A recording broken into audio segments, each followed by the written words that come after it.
Hello, filthy movie lovers. My name is Gentry Austin. And I'm Casey Scott. And we're the hosts of the Sin Syndicate, film podcast for something weirdos, anti-criterion bros, and Joseph Sarno aficionados. Join us semi-weekly as we peer into the adults-only theaters and sticky-floored cinemas of the golden age of sexploitation, when the morals were loose, the laws were murky, and the intercourse was all simulated. Find us now on the Someone's Favorite Productions podcast network.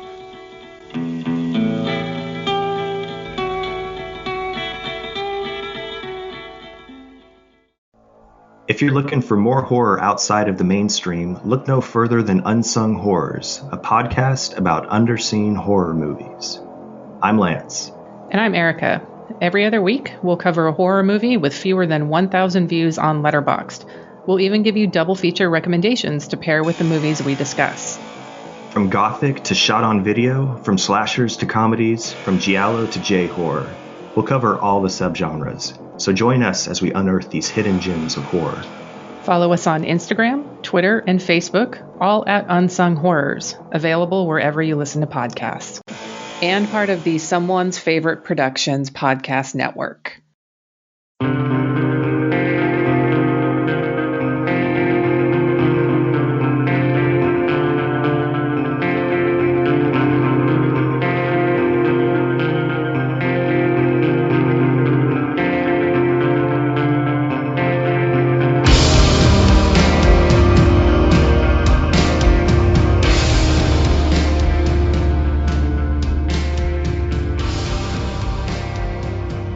Welcome to the Kulturecast. I'm Chris Stachiw. And I'm Sean Liang. Oh, what is this? I don't know. I thought we were going. This sounded serious. What is going on? And today we're going to be talking about Pandorum from 2009, otherwise known as Event Horizon, but not good, even though Event Horizon in and of itself isn't great. We are joined by two guests, Mr. James D'Alessandro, frequent guest of the Kulturecast. Hey, howdy hey. Even though it's been a while. It's been quite some time. Yeah, it has been a while. And you can check him out in the band Wovoka. They provide the intro-outro music for the Kulturecast. A good friend of mine, Mr. Eric Kniss. Hey. And he likes to stream... That's dangerously close to mine. You can't do that. And he likes to stream himself getting his hair dyed on Facebook. It's true. You know, that was one time, and I was shit-faced, and it'll never happen again. It provided some entertainment for me, that's for sure. Well, I'm glad that I could entertain one person. Like I mentioned, we're going to be talking about Pandorum, but before we get to that film, Sean, let's do a little bit of stream police. What have you been watching this week on Netflix? Well, last night we watched Child's Play, which is a total throwback, but it's actually one of my favorite horror movies, and that is on Netflix right now. If you haven't seen it, it is about I forget what they call him. He's a strangler. He's a serial killer, bad guy, and he's Brad Dourif. Yeah, exactly. He's Brad Dourif. He's Brad Dourif. He gets chased down by the cops in the beginning and gets shot, and he transfers his soul into the body of a good guy doll, which looks like a terrifying Cabbage Patch Kid. Basically, redheaded stepchild. They sell them. And he turns into this evil serial killing doll, and everyone blames this kid Andy Barclay. And I think it's a brilliant movie because they really do.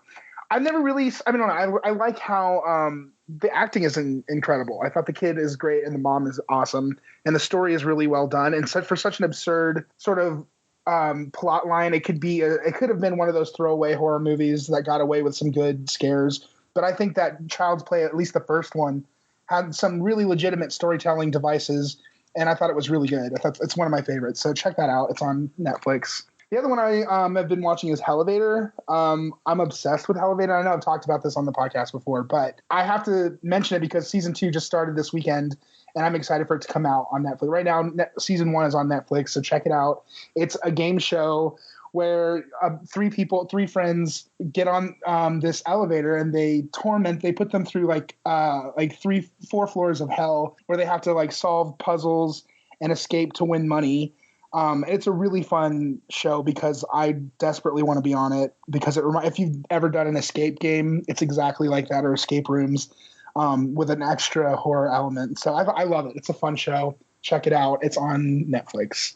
Well, I watched Hellraiser again. Yes! Yeah! It's such a goddamn good movie. Right? Cenobites, Pinhead, weird incest with a guy with no skin. I mean, it's a weird ass movie. I mean, it's based off of a short story by Clive Barker, so of course it's weird. But it's a great movie. I love it. It's really well done. I haven't seen anything past the first one, but Oh, you got to see the second one. see, and I know the second one is like it's pretty much a continuation of the first one, right?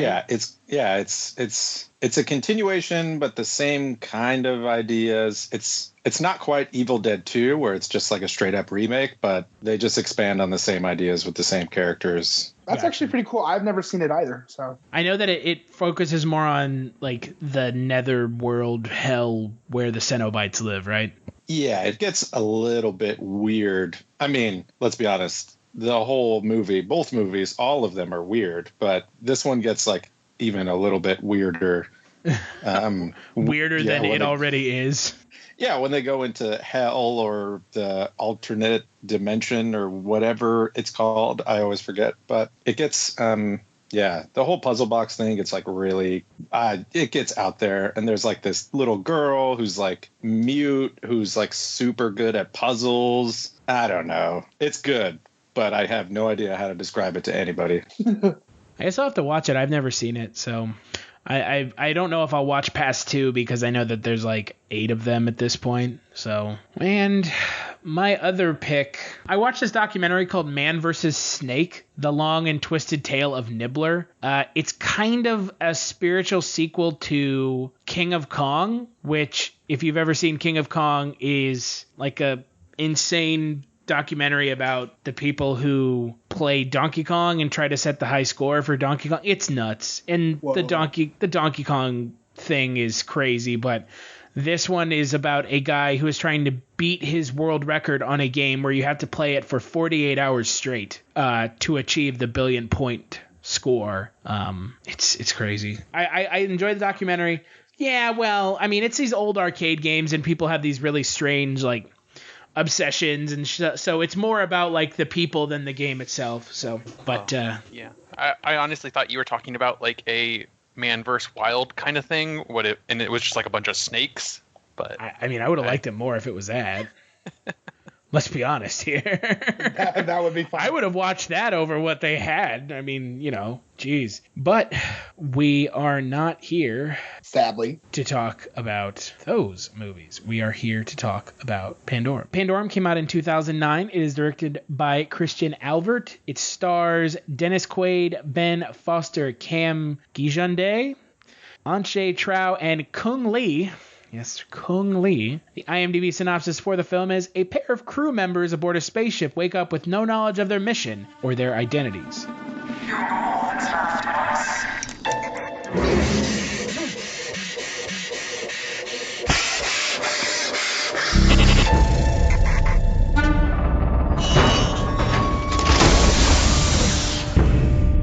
Where's the rest of the crew? There's no one here except us.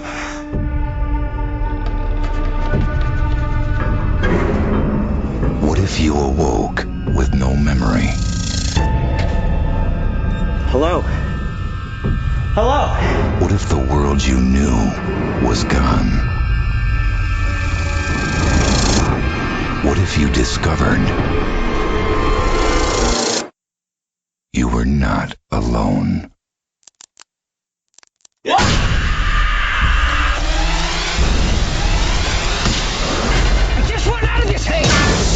Do you know the symptoms of Pandorum? It starts with a shiver, an itch, a slow boil. The biological side effects of flying deep space, feeding into paranoia. Your mind has turned against itself. Help!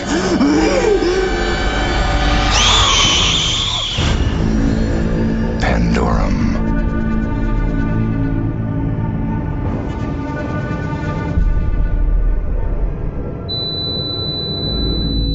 Sean and I had never seen this film before. James and Eric, you guys both had. So starting with you, Eric, what are your thoughts on the film?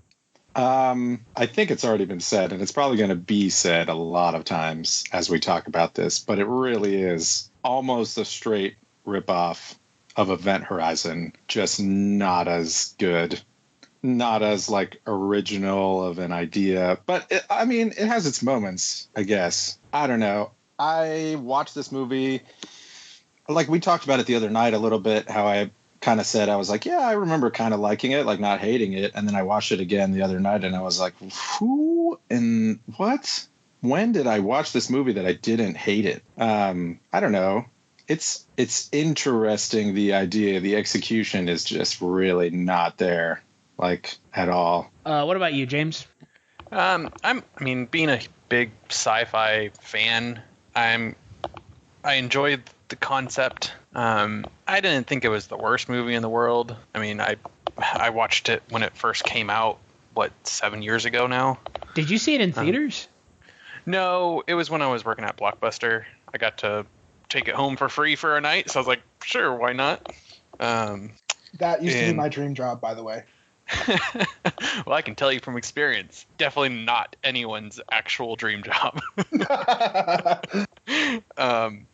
But I mean, it wasn't a bad movie in my opinion, in the sense that, like, because we've watched some bad movies. But yes, we have. It's watchable. Let me put it that way. What about you, Sean? It's funny, Eric, what you said, because I realized when I started watching this movie that I definitely tried to watch it before and I stopped. It's funny because this time I had to watch it and I kept getting frustrated that it wasn't either reaching a point or reaching an ending, because I think there's just so much going on. It wasn't a terrible movie. Trust me, I've seen worse. It was at least entertaining in some parts, but the problem is that there's so much going on, huge concepts, that I would expect from a sci-fi movie, really big concepts but like the way they're presented, it's just so much information at once that it's really hard to stay focused on it. The amount of complicated issues going on at the same time becomes distracting in a way. And at the end of the day, it's really just about getting off the ship, right? Like, I don't know, like, to me, it was a little overcomplicated in certain ways. I think they explored some really cool themes that they kind of should have. Hey, this is Jason Kleberg from the Force 5 podcast, a show that forces a guest to come up with a movie-themed top 5 list topic, and then we reveal our picks on air. Top 5 heist films, top 5 tearjerkers, top 5 movie dogs. Every show you'll be asking yourself, what would be on my list? Guests include directors, screenwriters, actors, podcasters, musicians, authors, and even a professional wrestler. Subscribe to the Force 5 podcast, and you won't just be a listener, you'll be a list nerd. The Force 5 podcast, available wherever you're listening now. I feel like I wish they had stuck with and just sort of let that be. But now we've got, this movie, it deals with like two mega, like we've got these demon, these weird creatures on the ship, but then we're also dealing with like Pandorum, the idea of like the captain going crazy on like stir crazy on this ship. So it's like it's a lot for a single movie to handle, and I thought that that's what kind of ended up causing me it's the reason I didn't like it that much. It was hard to stick with. Yeah, I knew about this movie. I had seen previews and stuff for it, and I knew about it, but it is just. It's such a bummer of a movie because there's so much promise, and the people that are involved, outside of Dennis Quaid and Ben Foster, I didn't recognize anyone. Yeah, me neither. Right? Oh, you didn't recognize the best cameo that's like 30 seconds of a movie ever? I'm glad I know what you're gonna say. Oh, okay. Well, okay. Other than the unnecessary Norman Reedus before he became Daryl from Walking Dead. Chris, do you realize this is like the third movie? The third Norman Reedus? Yeah. The third time we've seen Norman Reedus this fucking month in like a totally like throwaway bit part. Yep. What other movies? So many times. He was in Mimic, which we watched last week, and then that movie's terrible. There was like two others. I think maybe one of them was one of the kaiju or movies that we watched or something. Now I'm trying to remember. It was just like totally throwaway. I was like, why? There are movies that like we'd seen before too. It's just so random that it was just like those tiny parts, I actually had to pause it, rewind it, and watch it again just to make sure I wasn't losing my mind. Oh, Norman Reedus was an 8mm a couple months back, Sean. That's what it was. I feel like there's still something else, though, man. Like, there's something else. I mean, Norman Reedus before Walking Dead, I mean, Boondock Saints, obviously, but, I mean, Boondock Saints will never be, for him, what The Walking Dead is. So, he's like, he's big time now. But, yeah, it's Norman Reedus getting murdered. I mean, saying that now, obviously, that's a little ridiculous. But back, 7 years ago, then it was like, oh, okay, there's a bit part for the dude from fucking Boondock Saints. So I wanted to like this movie, and I went into it with the expectations that it was going to be like Event Horizon, and it's just not. And I'm going to take a little bit of the blame on that one, because I think I might have hyped it up a little bit to you the other night. You hyped it up a little bit. You were like, it's pretty good. I watched it, I was like, oh, God, what is... I mean, it's not like you told me it was like, oh, this is the best movie ever. You were like, it's middle of the road. And it is middle of the road. It starts out really strong, and then it just kind of falls apart. It doesn't try to do anything interesting. I mean, Event Horizon is this movie about a haunted house that is a spaceship, and it's making the crew like second guess themselves, and it's haunted, and it's like doing all this really crazy shit. This movie is none of that. It is literally it tries to be a little bit of that, I think, but then it throws in the Descent monsters as well. Yeah. So Event Horizon is Hellraiser in space, and this is trying to be the Descent in space. Everything else in space. And it doesn't succeed. No. There's so much mythology in this movie, too, that like is so unnecessary that I like didn't understand or didn't even need to know. And that's what most of the movie is spent on. Well, like, I mean, pretty much the entirety of the movie, they're trying to set up the movie itself. Yep, you're right. Through the entire movie, and then you get to the end and it's like, oh, so I didn't actually need to know almost any of that, because none of it applies anymore. Yeah, like that really convenient sequence like halfway through the movie where the crazy guy in like the middle of the ship or whatever explains the whole story of what happened to Dennis Quaid. There's so much of that. That happens a lot. And they're being explained like concurrently. My favorite one of those is when Dennis Quaid is like, you had to remind me of the worst catastrophe, and I was like, oh my God, that was so cheesy. So set up. I'm like, come on now, give us some more natural dialogue. That was so funny to me.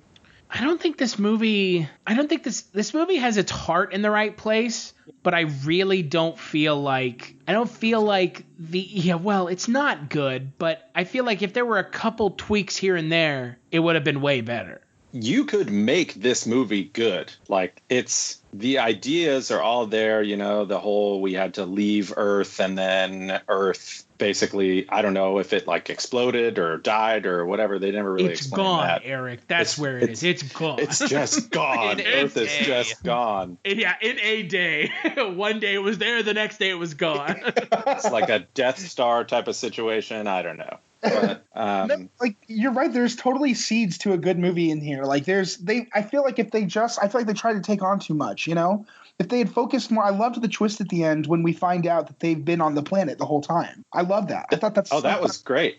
Yeah, I think that's a great storytelling. I wish that they kind of focused more on that instead of we spend half the movie trying to figure out what these monsters are. Can they really focus on that though? Because as soon as they like opened the windows, it was pretty obvious. That's true, but I mean, like, the idea of getting off the ship, if we could have focused more on that instead of, I think these monsters were just so unnecessary. If you take out the monsters and focus on the fact that you have people who are trapped in a ship that nobody realizes is underwater on the planet that they were going to, and they're going crazy and starting to like murder other people and do insane shit, this movie would be so much more streamlined and probably like 10 times better. So the Poseidon adventure, but with a spaceship. No, I think more like, yes. What you're saying is if Pandorum was more about Pandorum, it would have been good. Hey, yeah. What you're saying is exactly what Pandorum is. But they didn't focus on it. It sounds like what they should have done is focus more on how Pandorum started, or how the voyage started versus how it ended. Because that's basically what, at least how they described it, was how the voyage started, was people started going crazy and they pit each other against one another, and it led to this shenanigans. Well, even the way they set it up, though, they're like, I don't know, we don't know. Pandorum is sort of a belief. It's not like it's not something that like we know is true from the beginning. They just like the way like Dennis Quaid brings it up. I keep calling him that because he's nothing but Dennis Quaid. He always plays Dennis Quaid. Yeah, he is just Dennis Quaid. He explains that Pandorum is more of a superstition. The way he kind of explained it. Because he talks about it being part of the cause of that huge catastrophe where the captain of the ship expelled all 50,000 lives from the space shuttle. They just launched them into space and they died in their coffins. So like they don't really explain that. Like to me, this movie could have been awesome if it was the way it was. We learn about what we're with Bauer and trying to figure out what happened, and then we find out that one of the crew members left alive has Pandorum. I think that to me is the story that they wanted to tell, but then it just got overcomplicated. That just sounds so much more interesting to me. I mean, you guys are right. If they had focused on what made Pandorum, it would have been a lot better. The monsters are such a non-issue in this movie and not exciting. Yeah, it's like filler. Right? It's such a throwaway. It's like, I don't know. They tried to make it, I mean, ever since you said it now, I keep going back to The Descent. They tried to make it The Descent crossed with, like, Alien. Or like Mad Max, because there's like this weird, there's this weird like Thunderdome-esque thing going on. Because later in the film, the character of Mon, played by Kung Lee, fights the leader of the whatever the fuck. They're just monsters. They don't even have like a name. They're just like monsters. We don't know what they are. He fights them and he kills one of them. Right, but they're like mutated people that have they hyper evolved. They also talk about they were being fed like evolutionary fluid through the tubes that they had inside them. Yeah, so that they could adjust to the new planet, but because it took too long for them to get to the planet, they adjusted to the ship instead. So they became like bat people.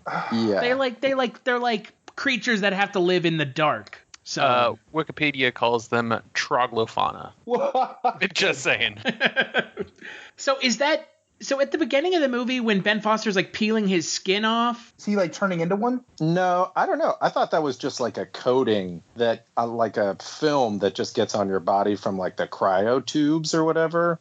Or like dead skin or something? I don't think so, because when Peyton gets out, he doesn't have any of it on him. That's true. See, I was wondering if that was just convenience. You know what I mean? Like, I was wondering if they just kind of forgot to do that. Well, I don't think he was in the tube as long as Ben Foster's character was, because... He wasn't, no. Oh, that's right. Because he aged like, 20 or 30 years or whatever, and then went back in the tube. And he could have been in the tube for all of like 2 hours as far as we know, so... Why was he in the tube? Because he put himself back to sleep. But why? Because he got bored. Is apparently the reasoning. Someone did not think this movie through very well. There's a lot of like questions. They thought parts of it through well, and then the other parts they just kind of forgot about. What did you guys think about when they got to the reactor, which was like the whole focus of the first half of the movie, and there was like a 2-hour... I'm dying thinking about it. There was like a 2-hour like time limit where they had to do whatever they had to do. I don't even know. The ship would probably explode or something. And the sequence where like he has to climb across the bridge over like this pit of those creatures that just sleep on top of each other in like this orgy of monster.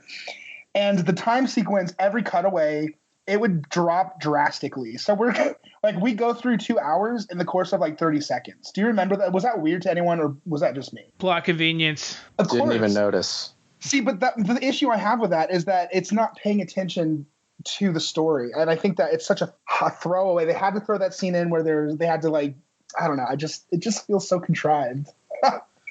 That's not the only thing that's contrived.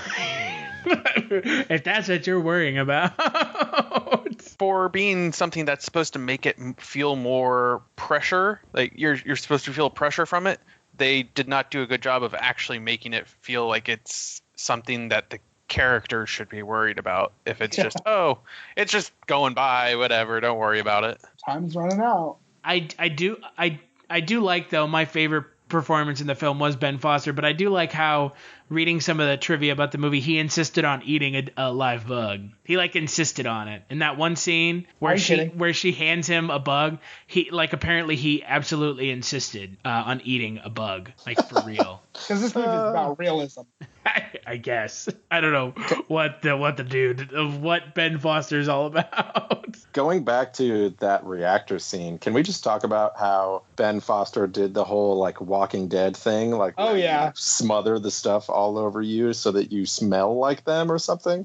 I thought that was ironic that Norman Reedus' character was the one that introduced that concept in this movie. Yeah, dude. Go figure. You started your career with that one scene, man. Yeah, and then he goes on to do it in something that's actually, was good. I'm assuming. I never really given any thought to Walking Dead, so. I just marathoned through the most recent season, like last season or whatever, and the good episodes are really, really, really good. And then all the other episodes are just like throwaways that I'm just like, okay, who cares? You could have cut out 6 episodes and I still would have loved it. I agree. I'm so in it, but I totally agree with that. It's all about Norman Reedus. That's what it's about. If Norman Reedus dies, we riot. That's what I've heard. Yep. That's what everybody always says. I'm excited to see the premiere because that might happen. Yeah, right. Okay. I know. Keep dreaming. That's real. Keep dreaming. I think my real problem with this movie is when you have a movie that is so similar in nature, like Event Horizon, which is easier to get a hold of. I mean, Event Horizon's on Netflix. That's awesome. It's a better movie overall, and the actors involved in Event Horizon are better anyways. I mean, you have Lawrence Fishburne, Sam Neill. Those guys are better. That's all you need right there. If you need me to name anyone else past that, I mean, we'll have a long chat, but I mean, those 2 actors alone outweigh everyone in this film, unfortunately. It's just, it feels like potential is completely wasted on a great idea. And then the ending is so upbeat. Oh, I hated it. I hated it. Can I ask a question? We're here now. Can I ask those? Okay, so at the very end, they escape. Who escapes? What are the names? Ben Foster, Bauer, and Nadia escape, and they escape through one of their ejecting pods, but like they barely make it. But then like all of the other, like it says they breached the whole hull, and all of the people were launched out. Are they alive? Or are they dead? Are they sleeping? There were people that were still sleeping. Yeah, I thought they were all dead.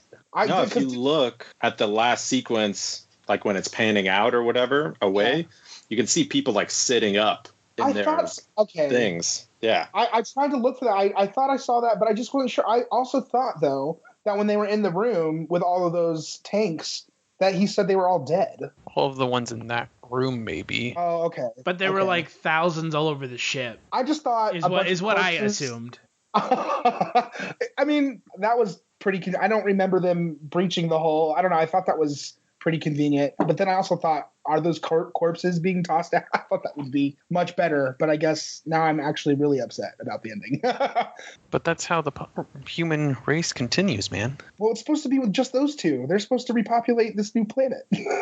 Oh, no. Adam and Eve it? Yeah. I mean, let's be honest here. I don't think there was anything that the film did at the end of the movie that could have... Yeah. I don't know. I don't think it could have done anything better than what it already did.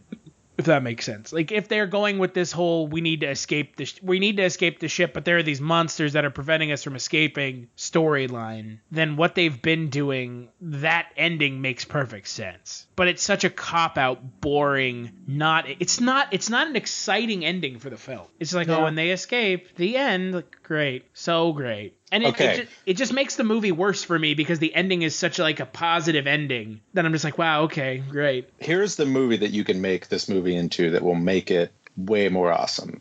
You cut out all the monsters, you focus on the Pandorum, and then at the very end of the movie when you're having your big struggle and you have one, or in this case there was 2 characters, both Ben Foster and Dennis Quaid both had Pandorum. Mm-hmm. So they were both like freaking out. So because you can like induce Pandorum apparently, because Dennis Quaid induced it on Ben Foster. Yeah, let the fear in. Yeah, you can just catch it. And you have this whole situation where you think that they're going to get out of it and they're going to whatever, and then everybody dies. They launch all the shuttles and everybody dies in space. There you go. That's awesome. The catastrophe.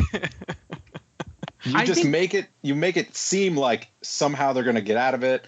You're like, oh my God, these guys are figuring out. Ben Foster's character is fighting the Pandorum. He's not letting the fear in. And he's like, whatever, blah, blah, blah. I'm going to save everybody. And then everybody dies. I think for me, what would have been an even better ending was just what you're saying. And then at the end, instead of like they all die, it turns out that like all of this is like in his head, and they just like Jacob's Ladder the whole movie, and he's just like in his pod dying. He's got Pandorum. Yeah, but he's like in his pod with it. I love it. Dying. Or he hasn't even left Earth yet. Like he's having. He wasn't even born yet. It's like Final Destination. It's like a premonition. How trolly would that be? Oh my God. Final Destination 7 or 8 or whatever number they're on. Do it in space, please. Yes, duh. They've already jumped the shark like a million times, so might as well. God, I would rather that movie than this. And I also, I don't know how you guys feel about this, but why is Dennis Quaid in this movie? He doesn't exactly do a whole lot. Because Dennis Quaid, dude, that's why. Does he ever leave that room that he's in? Oh, he goes up to like the bridge. So he goes from one room to another room. Yeah, pretty much. But he's like having that internal struggle with the younger version of himself that like at first you don't really realize is him, but like it's him. I don't know. It just must have been a super easy shoot for him. It's like go from one room to another room. Yeah, right. And that's it. Oh, he was probably on set for like 5 days, maybe. Yeah, because he didn't really have to do a whole lot. And I felt like also the twist with him being like the main villain felt a little contrived. You mean because he was Dennis Quaid, or just overall the way it is? Like, because he's like, oh, it just happens that the other guy who got out of the pod is the villain, and the way that they revealed it it felt so like I've seen this a million times before. Yeah, I see. Okay, here's another way to make this movie better. You make it seem like Dennis Quaid is the one who's the villain, but then it turns out the guy that you've been following and rooting for the whole time to figure this shit out, Ben Foster, is the villain, and then when he realizes he's the villain, he ejects himself out into space and kills himself. Ooh, I like that. That's what I expected. I expected that Ben Foster was going to be the villain of the film. It definitely feels like they kind of lead you up to it. Well, because all these movies where it's like they're not sure what's reality and what isn't, there's always some sort of twist, right? Where it's like someone isn't who they say they are, or something of that nature, and I was completely under the impression that Ben Foster was the one who was the bad guy. Yeah, I mean, it kind of leads you towards that with the whole like indication that he might have Pandorum because like his hand keeps shaking and having the flashbacks. I wanted to like this movie, I really did, guys. I know that we're ragging on it pretty hard, but I really wanted to like this movie because the pieces are there. Yeah. And Paul W.S. Anderson produced it. So I feel like when he saw this movie, he was like, well, I probably should produce this movie because it's super similar to Event Horizon. I mean, why else? Is it just a coincidence that the guy who made Event Horizon is producing this movie that is so similar?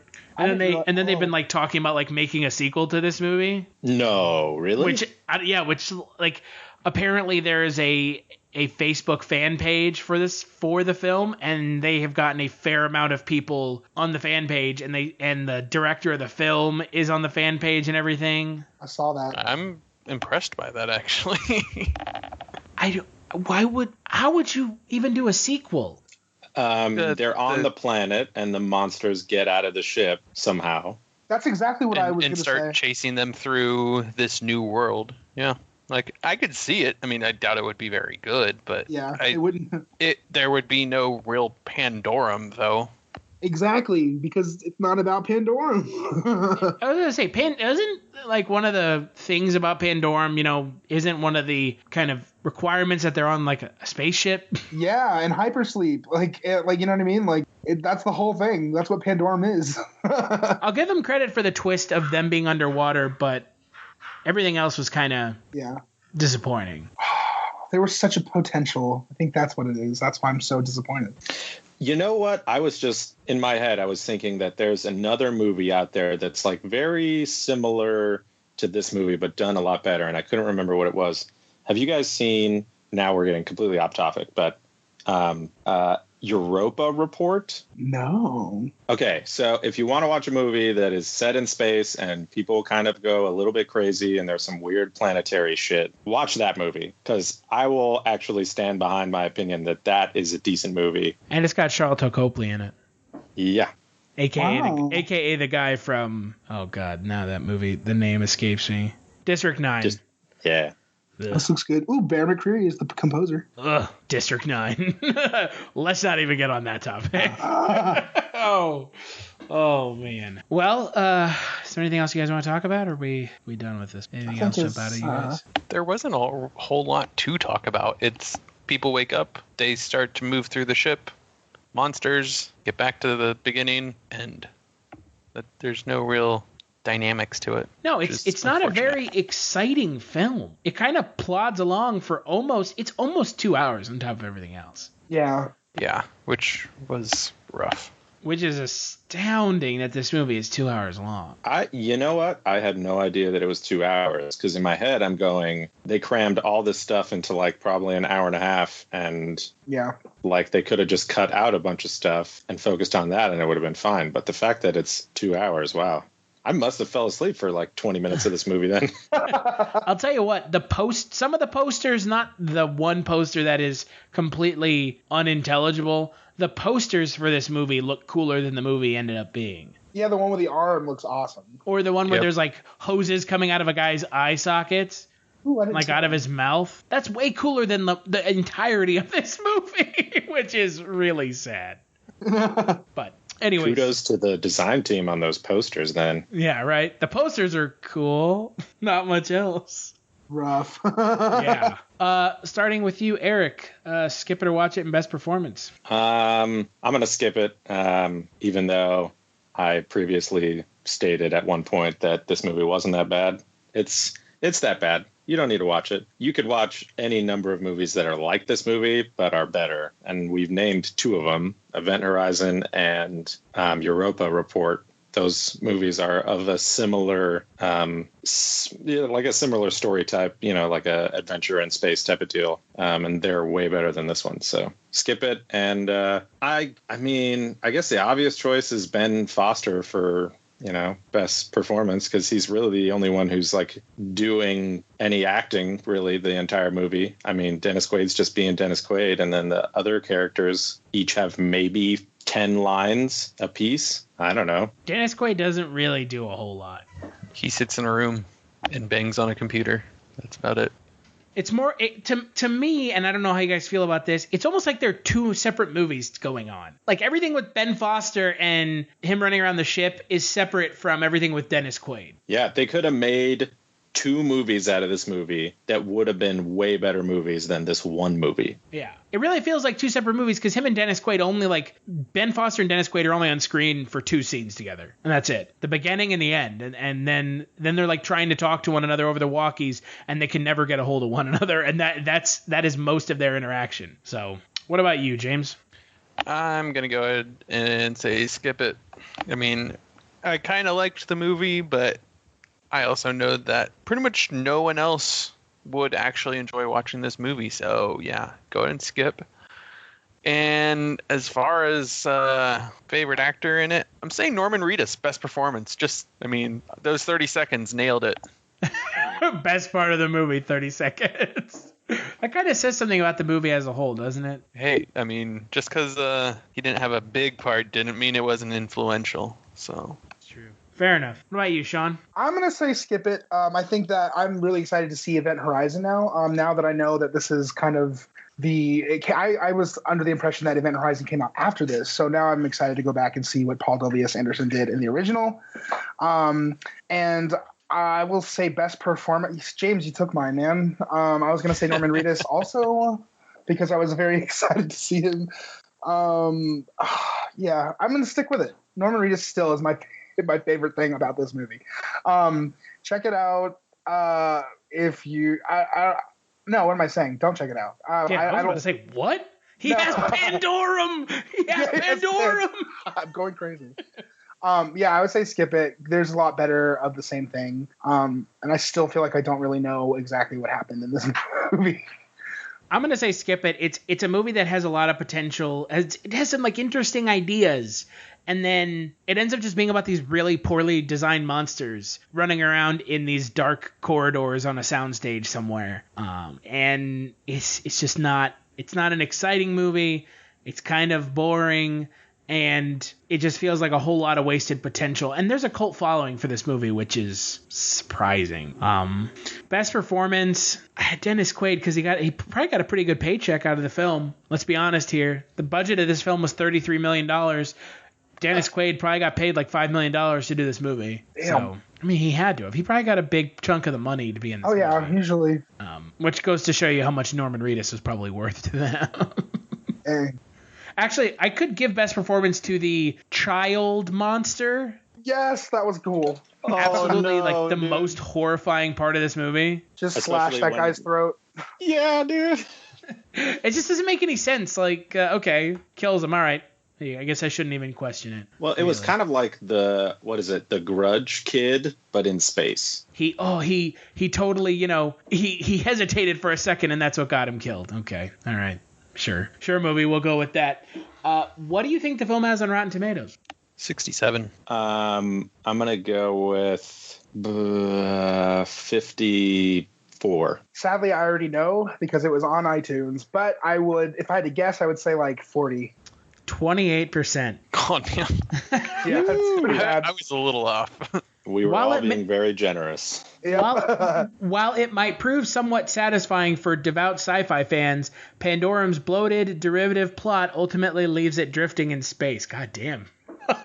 God damn, Rotten Tomatoes throwing a fucking... Yeah. Oh, my God. Funny story. Event Horizon is ranked 4% lower on Rotten Tomatoes than Pandorum. Wow. No. Yeah. Event Horizon is a 24% on Rotten Tomatoes. Oh, that's bullshit. I mean, Event Horizon's not like the best movie ever made, but I find it to be damn entertaining compared to this film. Oh, brother. Well, before I talk about Thursday's Kulturecast, Sean, anything you want to plug? Check out Ghosts and Stuff. It's the web series that I was on, and they got a little special Halloween video out. Check them out. Subscribe to them. Share it, because we would love to make more.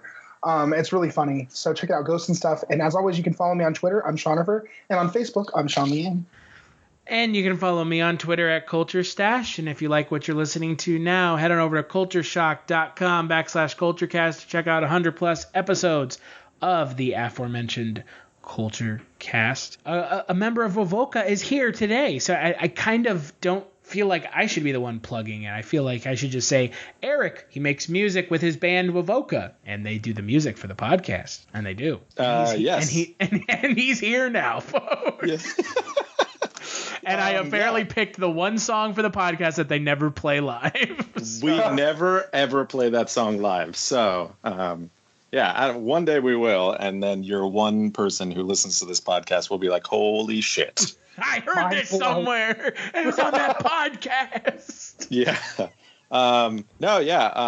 We are playing a couple of shows coming up at the end of the year. Actually, next weekend, we're going to be in Oakland at the Golden Bull with a bunch of other great bands from Midnight Collective, the group that we sort of belong to, with a bunch of other bands from the LA area. So if you're in Oakland or San Francisco this weekend, it's Saturday night, the 22nd. Come out and rage. Bring your earplugs. We're going to get weird. You can check out our record online. It's called Sorrows. It's at wovoka.bandcamp.com. And that is the website I always plug. So you beat me to it. Yeah. I plug y'all's website at the end of every podcast. Come on. I know. And you always say, too, I'm gonna gripe a little bit right now. Let's do it. You always say it's off of our self-titled record, and that is untrue. Oh, God. Rough. What the fuck was I looking at then? The record is called Sorrows. It's not called Wovoka. I must be high as fucking on drugs, dude. I know. You got to be. You could have texted me at any point to let me know. What's so stupid is I keep listening, and I keep at the end of getting on here to tell me I was wrong. And on this public stage, you piece of shit. Yeah, I planned it for like the past 3 months. Oh God. Well, that will not be misquoted moving forward. That's for sure. Jesus. I feel like we started that in James Bond month. No, Wovoka. Y'all have been since December of last. No, but I feel like we've been promoting. January. Oh my God. What month is it? Oh, it's fucking October. I honestly thought it was March. So, boom. Oh my God. No. Yeah. No, patreon.com/culture_shocked is where you can head to kick a couple dollars our way to keep the lights on. Because it's neither free nor cheap to keep providing you with quality content at cultureshocked.com. This Thursday, we're going to be talking about Videodrome. Big thanks, James, to you for sitting down to talk with us about Pandorum. And make sure to check out this Thursday's Kulturecast.